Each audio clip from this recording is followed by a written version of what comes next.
Boa tarde, segundo ano, tudo bem? Bom, hoje então a gente ainda continua online, né? Como eu avisei vocês, eu não estava esperando o retorno para essa semana, então eu tinha médico marcado no Paraná, por isso que nossa aula hoje não é gravada e não ao vivo, tá? Só para a gente relembrar, vamos ver o que a gente estava trabalhando nas últimas aulas, tá? Vou fazer um apanhado geral dessas últimas aulas que nós tivemos. E aí, para vocês poderem fazer os exercícios, tá? Então, nas últimas aulas, nós começamos a trabalhar a parte de genética, né? Então, nós começamos a trabalhar as bases da genética. E aí, nós vimos alguns conceitos, alguns termos, como autofecundação, a fecundação cruzada, o que é um cromossomo, o que é um gene. E aí, a gente conversou um pouco sobre o genótipo, né? Falei para vocês que o genótipo é a carga genética, então é todo o patrimônio hereditário genético de um indivíduo, né? E aí, quando um indivíduo possui dois alelos iguais, ele é chamado de homozigoto puro. E quando ele possui dois alelos que são diferentes, eles são chamados de heterozigotos.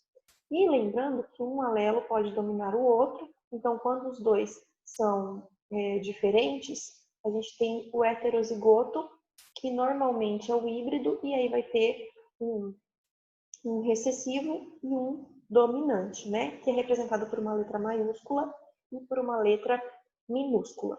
Depois trabalhamos um pouco do fenótipo, e aí eu falei para vocês que o fenótipo é a nossa carga genética, é a nossa carga hereditária, é todo o nosso genótipo, então é a expressão de todos os genes, mais a ação do ambiente. Então, a gente pode estar alterando o ambiente, né? A gente pode estar alterando o fenótipo a partir da ação do ambiente.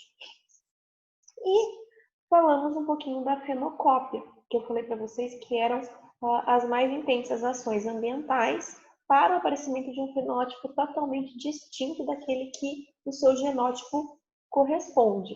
Então, é como se a gente fosse imitar o aspecto condicionado por um genótipo diferente.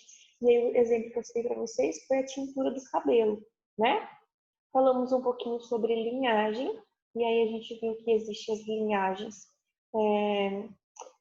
A linhagem é o conjunto, então, de indivíduos que apresentam o mesmo genótipo ou o mesmo fenótipo, constituindo variedades diferentes, né?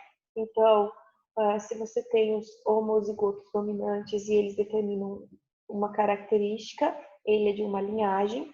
Se ele é heterozigoto e determina a mesma característica que o homozigoto dominante, ele é o híbrido, né?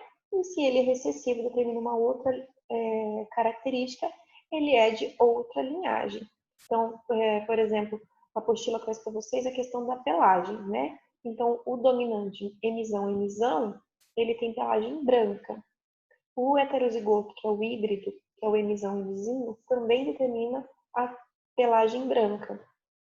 E o emizinho vai determinar a pelagem marrom, tá?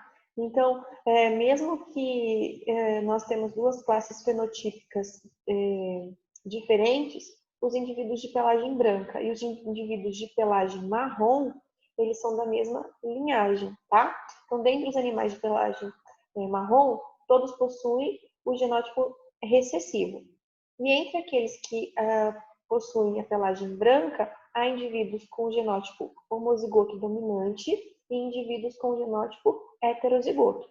Fenotipicamente, eles não têm distinção, né? Emisão e emisão, tá?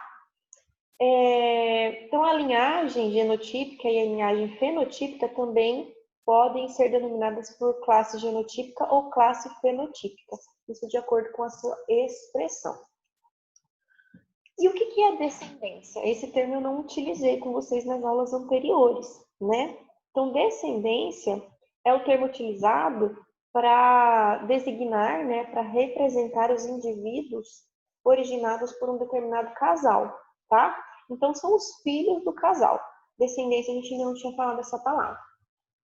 Enfim, Depois trabalhei um pouquinho com vocês sobre a herança de um par de alelos. Então, nós falamos de toda a história de Mendel, eu contei para vocês toda a história de Mendel, até ele desenvolver a sua primeira lei, que é a lei dos fatores independentes, que é aquela segregação dos fatores, né? Então, ele chegou à conclusão de que os fatores segregam-se independentemente e eles condicionam características do indivíduo. Então, um par de fator condiciona uma característica, né? Falamos tudo sobre essa primeira lei de Mendel, né? Então, nós vimos que todas as características são condicionadas por um par de fator. Nós vimos que se uma planta tem dois fatores diferentes para uma mesma característica, um deles se manifesta e o outro permanece oculto, que é o caso da dominância, né? E durante a formação das células reprodutivas, os fatores segregam-se separadamente, sendo cada par um puro, né? E aí, a gente chegou nos cruzamentos testes, que eu falei para vocês que ele foi fazendo cruzamentos até achar as linhagens puras, e aí ele achou a linhagem dominante azão para uma característica, e azinho para outra característica, vezão para uma característica, vezinho para outra, assim por diante. E depois ele começou a fazer os retrocruzamentos, começou a fazer fecundação cruzada e foi conseguindo observar a dominância e a recessividade dos fatores. Um exemplo que a apostila traz para vocês é de um cruzamento de uma pessoa normal, heterozigota, então ela é azão, azinho, com um albino, que é homozigoto recessivo, né? Porque para ser albino tem que ser recessivo.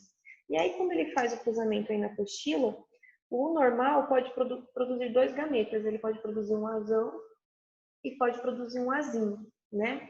O albino só pode produzir um tipo de gameta, que é o azinho. Então, quando o azão da pessoa normal se junta com o azinho do albino, ele vai ter um filho normal, né? Que é o azão-azinho. Mas quando o azinho dessa pessoa normal se junta com o outro azinho dessa pessoa albina, ele vai ter uma criança albina. Então, para esse cruzamento de uma pessoa normal heterozigota com um albino, existe 50% de chances de terem filhos normais e 50% de chances de ter filhos albinos. Já se o cruzamento existisse entre uma pessoa normal homozigota dominante, desculpa, o azão, essa criança jamais poderia nascer albina. Na geração F1, todos eles nasceriam normais. Normais portadores, porque sempre o albino só poderá mandar um tipo de gene. Isso tudo nós vimos nas nossas últimas aulas, né?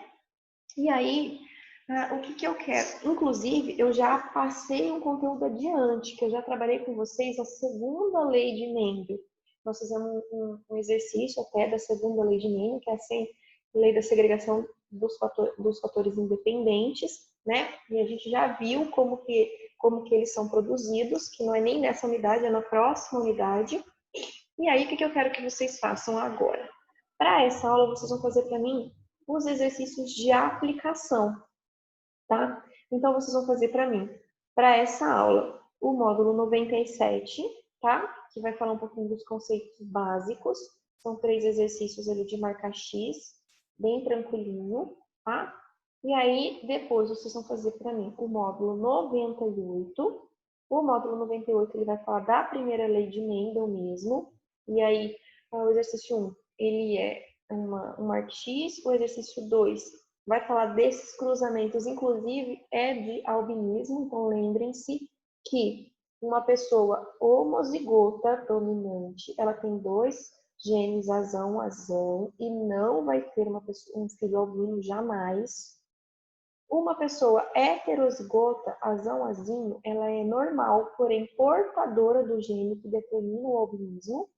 E uma pessoa é albina quando ela é homozigota recessiva, quando ela é azinho-azinho. Uma pessoa só pode ser albina se ela for recessiva para característica, sempre. E o terceiro exercício também é o marque X, tá? Fazendo esse exercício aí para mim também nesta aula. E por último, vocês vão fazer o módulo 99, que também é da primeira lei de Mendel, não vai ter nenhum exercício aí da segunda lei, porque não está nesse capítulo, tá? Então, primeiro vocês vão encontrar o genótipo ali esperado para os heterozigotos. Então, vocês vão fazer o cruzamento, vão separar os gametas, tá? Então, primeiro vocês separem os gametas, vejam quais são os gametas que serão formados, forma o quadrinho de Punnett, faz os cruzamentos certinho e determina daí quais são os fenótipos e quais são os genótipos desses indivíduos. Depois, o exercício 2 é para vocês descreverem um experimento que pode evidenciar por que um porquinho preto é homozigoto ou heterozigoto. Então, vocês vão ler o exercício, vocês vão entender isso que eu estou falando para vocês, tá? E o exercício 3, que é um marque X. Então, vocês vão estar fazendo esses exercícios para mim nesta aula, tá? E aí, amanhã a gente tem aula, né? Aí eu vou começar a falar para vocês dos cruzamentos genéticos, parte 1. Aí vocês vão conhecer os heredrogramas e a gente volta a falar da segunda lei de Mendel também. Combinado? Então, para essa aula, vocês vão fazer os módulos 97, 98 e 99. Vão postar na plataforma para mim, poder liberar a correção para vocês, tá? Assim que vocês postarem, a maioria de vocês postarem, no finalzinho da tarde hoje, eu coloco os gabaritos desses exercícios para vocês, tá certo? Então, até mais, pessoal. Boa aula, bons estudos. Qualquer dúvida, qualquer dificuldade, pode me chamando pelo WhatsApp.